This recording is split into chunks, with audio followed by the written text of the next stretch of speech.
Bonjour à tous et à toutes. Les trois anges nous exhortent à prier. En ce jour, nous allons découvrir le peuple de Dieu, le reste et la prière. Nous lisons dans Apocalypse 14 au verset 12, c'est ici la persévérance des saints qui gardent les commandements de Dieu et la foi de Jésus.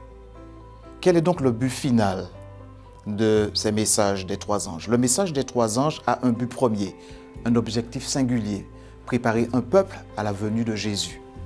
Ces messages divinement inspirés atteignent un point culminant dans Apocalypse 14, verset 12, lorsque Jean explique le résultat ultime de la compréhension et de l'acceptation du message de la fin des temps du ciel.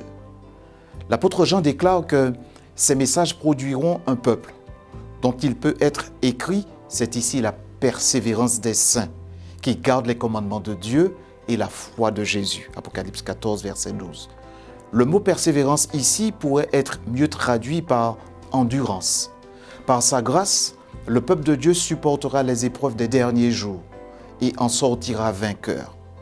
Il affrontera tantôt la fureur de la bête et ne cédera pas sur ses convictions de conscience, bien qu'il ne puisse ni acheter ni vendre et qu'il soit confronté à la persécution, à l'emprisonnement et à la mort même pour l'amour du Christ. Ils obéissent à ses commandements. Ils ne peuvent pas être contraints de renoncer à leur loyauté envers le Christ. Ils mènent des vies remplies de grâce, exaltant le Christ, obéissant au sein même d'un monde pécheur, rebelle, désobéissant à l'heure finale de la terre. La foi en Jésus. Mais qu'est-ce donc la foi en Jésus? Il y a autre chose de fascinant dans Apocalypse 14, verset 12. Ces croyants de la fin des temps n'ont pas seulement la foi en Jésus, ils ont la foi de Jésus. Qu'est-ce que la foi de Jésus? La foi de Jésus est la même foi, la même qualité de foi en Dieu que celle que Jésus avait sur la croix. Lorsque Jésus était suspendu sur la croix, portant la culpabilité, la honte et la condamnation des péchés de l'humanité, il s'est senti abandonné par Dieu. L'énormité du péché était si grande que Jésus s'est senti abandonné de Dieu. C'est pourquoi il a crié à l'agonie, « Mon Dieu, pourquoi m'as-tu abandonné ?» Matthieu 27, verset 46. Dieu l'avait-il abandonné? Certainement pas. Les yeux de son Père étaient constamment fixés sur la croix. Son cœur d'amour était brisé par l'agonie de son Fils. Jésus a fait confiance alors qu'il ne pouvait pas voir. Sa foi transcendait ce qui se passait autour de lui. C'est pourquoi ces derniers mots ont été « Père, je remets mon esprit entre tes mains ». Luc 23, verset 46. Juste avant le retour de Jésus, selon les prophéties de l'Apocalypse, le peuple de Dieu devra à nouveau faire confiance lorsque tout ce qui l'entoure semblera être contre lui.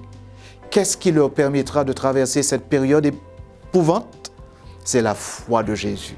Comment développer cette foi en Jésus, me demanderez-vous? Tout d'abord, tout comme le salut est un don, la foi est aussi un don que Dieu place dans nos cœurs et qui grandit à mesure que nous l'exerçons. Romains 12, versets 3 à 8. Lorsque nous vivons des circonstances difficiles et que nous nous accrochons désespérément aux promesses de Dieu, notre foi grandit. Lorsque nous remplissons notre esprit de la parole de Dieu, notre foi grandit. Romains 10, verset 17. Quand nous reconnaissons notre manque de foi et que nous prions sincèrement pour que Dieu augmente notre foi, celle-ci grandit, selon Luc 17, verset 5. Dans notre prière d'aujourd'hui, demandons à Dieu de nous donner de l'endurance alors que nous faisons face aux épreuves de la vie. Implorons-le pour qu'il nous donne la force d'obéir à sa volonté dans tous les domaines de notre vie. Et demandons au ciel de nous augmenter la foi pour qu'elle soit comme celle de Jésus.